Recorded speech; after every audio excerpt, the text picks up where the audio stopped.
Hello and welcome to HPS Pharmacies webcast lecture. My name is Sally Drake and I'm the Clinical Communications Coordinator at HPS. Attendance at this session can be used to count towards your CPD points for professional registration purposes. So this session will focus on antimicrobial use in Australian hospitals. We're looking at some of the emerging trends in antimicrobial resistance, as well as ways that antimicrobial use can be optimised within the healthcare setting. So antimicrobials include medications that are active against bacteria, viruses, fungi, and parasites. Unfortunately, resistance can develop to any of these agents as microbes change over time due to mutation or gene transfer. And the World Health Organization actually highlights antimicrobial resistance as one of the most significant challenges facing healthcare around the globe. Some of the potential consequences associated with antimicrobial resistance include a reduced selection of antimicrobials, so less effective or more toxic agents may be required. Treatment times tend to increase. The need for hospitalisation may also increase, so conditions that were once managed at home with oral therapy may require admission to hospital for parenteral therapy. Prolonged hospital stay. Healthcare costs tend to increase, and there's also the potential for treatment failures. And a study recently published by The Lancet highlights the impact that antimicrobial resistance is already having around the world. So this study suggests that antimicrobial resistant infections played a role in 4.95 million deaths in 2019 alone. So how does antimicrobial resistance develop? So it can be a natural process that occurs quite independently of human intervention. However, the overuse and the misuse of antimicrobials is a significant contributory factor. And whilst the overall use of antimicrobials within Australia has reduced since 2015, it does still remain quite high compared to Canada and most European countries. So antimicrobial stewardship is a program that aims to optimise antimicrobial use amongst patients. And the purpose of this is to improve patient outcomes, ensure therapy is cost effective, and to reduce adverse outcomes. And one of the most significant adverse outcomes that we're hoping to prevent or minimise here is the emergence of antimicrobial resistance. And antimicrobial stewardship has emerged as a really important and essential part of quality healthcare, and it's currently mandated under the National Safety and Quality Health Service standards. So standard 3 here, preventing and controlling healthcare associated infections, details some of the strategies and systems that can be put in place to prevent infection in the first place, to manage infections when they do occur, to limit the development of antimicrobial resistance, and to also promote the appropriate and sustainable use of infection prevention and control resources. And one of the essential components of any AMS program is the antimicrobial formulary. So a formulary is basically just a list of medications that are approved by an authority for use, and it should include a list of restricted antimicrobials along with rules and approval processes for their use. And a formulary really needs to be tailored to reflect the needs of the healthcare facility in question. So taking into account the clinical specialties that are dealt with and local antimicrobial resistance patterns. It should be reviewed regularly and audited for compliance. So given some of the very significant issues associated with antimicrobial resistance, it may come as a surprise to know that around a third of all antimicrobials used are considered inappropriate. So antimicrobials may be considered appropriate when they're used in accordance with evidence-based guidelines. And in Australia, we tend to refer to therapeutic guidelines antibiotic. These are available online, they're regularly updated, and they're evidence-based. However, in some cases, local guidelines may be more relevant due to specific patterns of resistance within the community or specific patient populations. However, if there is any deviation from the therapeutic guidelines, they really should be based on clear rationale with published data to support it, and it should also be endorsed by a governing body, so an AMS committee or Drugs and Therapeutics Committee or similar. Surveillance. This is a really crucial part of any antimicrobial resistance strategy. So it's a way of highlighting potential issues, highlighting areas of concern that need improvement. So the Antimicrobial Use and Resistance in Australia, or AURA surveillance system, captures data on antimicrobial use and resistance patterns in human health. It receives data from a variety of sources, including the National Antimicrobial Prescribing Survey, or NAPS. And the fourth AURA report was recently published in 2021. And some of the highlights that are specific to the hospital are included here. So antimicrobial use has actually increased within the hospital setting since 2017. The overall appropriateness of antimicrobials has not actually improved, although there is quite significant variation amongst hospital peer groups. Improvements that have been seen in areas of documentation of indication and review or stop date, as well as the duration of surgical antimicrobial prophylaxis. Resistance has increased to agents that are used to treat E. coli. So quinolone resistance does continue to rise in community onset infection, which reduces the availability of reliable oral treatment options. And this may have a knock-on effect to increase the need for hospitalisation so that patients can receive intravenous treatment for conditions such as urinary tract infections. Carbapenem resistance in Enterobacterales, while it does remain low, it's higher in communities than it is in the, higher in hospitals than it is in the community setting. And interestingly enough, antimicrobial prescribing on the PBS saw quite a dramatic reduction in 2020, which coincided with some of the COVID-19 restrictions in Australia. And it is worth noting that all of this data is drawn only from participating hospitals, which is contributed on a voluntary basis. And enhanced surveillance systems are being considered so that a more complete picture is produced in the future. And the AURA report highlighted a number of antimicrobials of concern. So these are antimicrobials that have seen quite a significant rate of inappropriate prescribing. So that includes cefalexin, cefazolin, azithromycin, and amoxicillin clavulanic acid. However, the most notable increase in the rate of inappropriate prescribing was seen for ceftriaxone. So in 2018, the rate of inappropriate prescribing was 24.9%, and that increased to 29% in the following year. And this is of particular concern as broad-spectrum antibiotics such as ceftriaxone are more likely to cause antimicrobial resistance.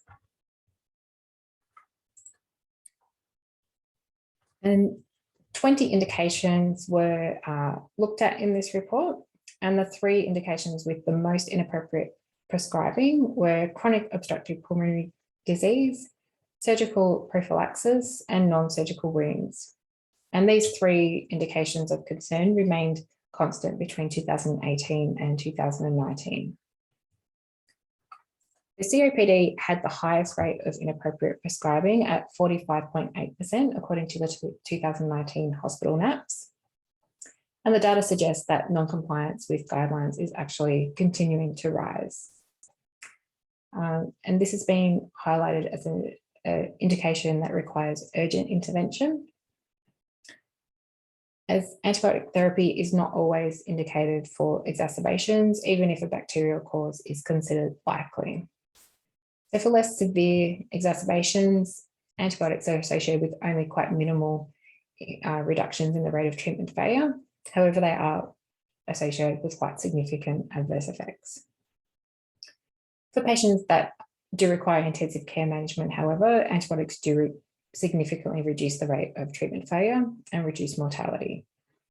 So the guidelines advise that antibiotics are indicated when there is an increase in sputum purulence, increased sputum volume or change in colour, and fever. Surgical antibiotic prophylaxis, that saw a rate of inappropriate use of 37.3%, according to the Surgical NAPS 2019. We do know that the appropriate use of surgical antibiotic prophylaxis reduces the risk of postoperative infections, which include surgical site infections, pneumonia, and urinary tract infections. However, the benefits really do need to be weighed against the potential complications, which could include allergic reactions, adverse effects, and as well as the development of resistance. Therefore, surgical antibiotic prophylaxis must be reserved for situations where there is a strong evidence to support its use. So some of the areas of concern highlighted by the surgical NAPS include the main reasons for inappropriate antibiotic surgical prophylaxis include timing, dosage, and duration. So overall, there was a 56.7% rate of appropriate prescribing according to the 2019 surgical NAPS. However, there was quite some considerable variation between surgical procedure groups. So as we can see here, dental alveolar surgery had quite a high rate of inappropriate prescribing, whereas gastrointestinal endoscopic procedures had a very low rate of inappropriate prescribing.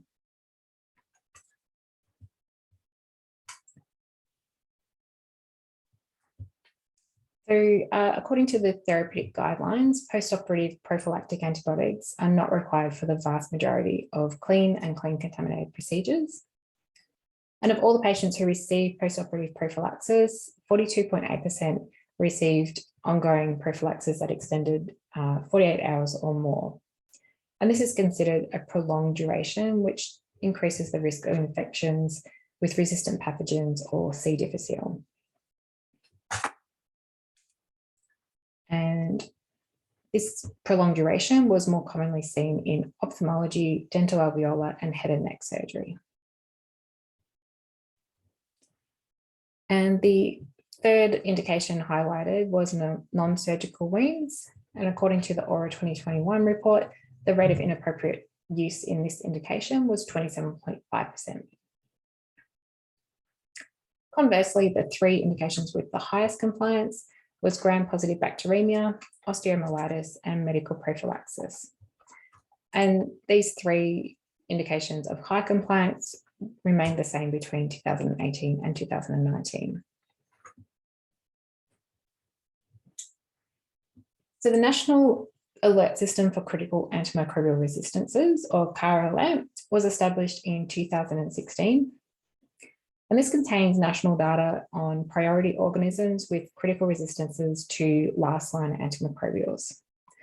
So this information is really important as it's able to inform local infection prevention and control, screening, and public health strategies to respond to outbreaks of these antimicrobials of concern. So these are the species that are reported to CAR-ALERT. And of all of these, the most commonly reported one was carbapenemase producing Enterobacterales, or CPE. So the number of reports was actually lower than it was in 2019, but it was still the most commonly reported critical antimicrobial resistance in 2020. So this is quite a large order. Enterobacterales is a large order of bacteria, which includes E. coli and Klebsiella pneumoniae. And these bacteria can cause conditions such as urinary tract infections, biliary tract infections, and bloodstream infections. And the first documented outbreak of CPE in Australia occurred in 2012, and it had a very high mortality rate of 40%. So this makes it an antimicrobial of very high concern, as CPE poses a significant risk to patient safety. In addition, bacteria that produce carbapenemases are almost always resistant to other important antibiotic classes. So for example, other beta-lactams, beta-lactamase inhibitor combinations, quinolones, and aminoglycosides. Therefore, patients that come in with this infection will have quite limited treatment options, and hospital stay is quite likely to be prolonged. So given these issues, it's really important to limit the spread of CPE, and this can be achieved through early detection, infection control, and antimicrobial stewardship. And this document here is produced by the Australian Commission on Safety and Quality in Healthcare, and it's available freely on their website. So it's recommendations for the control of CPE. And this highlights some of the important routes of transmission from patient to patient. So for example, direct contact through carriage of CPE on healthcare workers' hands, and also indirect contact via contaminating environmental surfaces or shared equipment. So this is a really important document that advises healthcare workers on strategies to prevent, detect, and contain CPE. So other critical antimicrobial resistances. There's been quite a significant increase in the reporting of multi-drug resistant Shigella species over time. And this was the second most commonly reported critical antimicrobial resistance in 2020. And monthly reports actually increased tenfold between August 2018 until a peak in April 2019. And around 75% of these reports were from Victoria. And then there was a second peak that occurred in January 2020, where the majority of reports were from New South Wales. So quite significant fluctuations around Australia.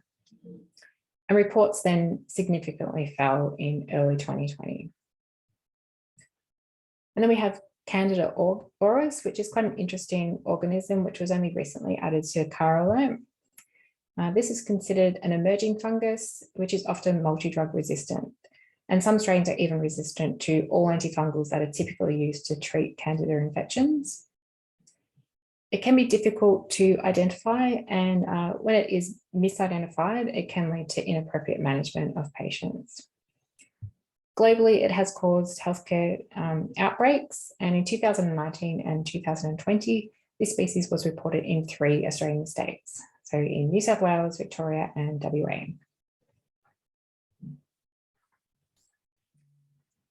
The good news, however, is that overall reports to CAR alert remain very low. However, there are quite significant fluctuations, as we saw with multi-drug resistant Shigella, and also there was quite significant reductions in reports during COVID-19 restrictions in Australia from April 2020 last year. However, ongoing monitoring is really important to help ensure that levels of critical antimicrobial resistances do remain low in Australia. Just to conclude, the number of contributors to surveillance projects in Australia has increased quite significantly between 2016 and 2019. And this, of course, increases the value of analysis and reporting that comes from these data. So while the Aura surveillance system does have a national data set now, it does not yet provide a complete picture of antimicrobial resistance in Australia. So to improve coverage, Aura is looking to expand into Northern Territory and to increase its presence in Victoria and the private sector. The current data shows that the volume of antimicrobials used in Australian hospitals has increased, and the rate of guideline compliance, it varies quite significantly between hospitals and indications. However, there are certain areas that have been highlighted as areas for improvement, in particular COPD, and we're quite likely to see some targeted interventions to improve compliance in that area in the future. So that's about all that we have for today. I hope you enjoyed this session and found it useful to your practice.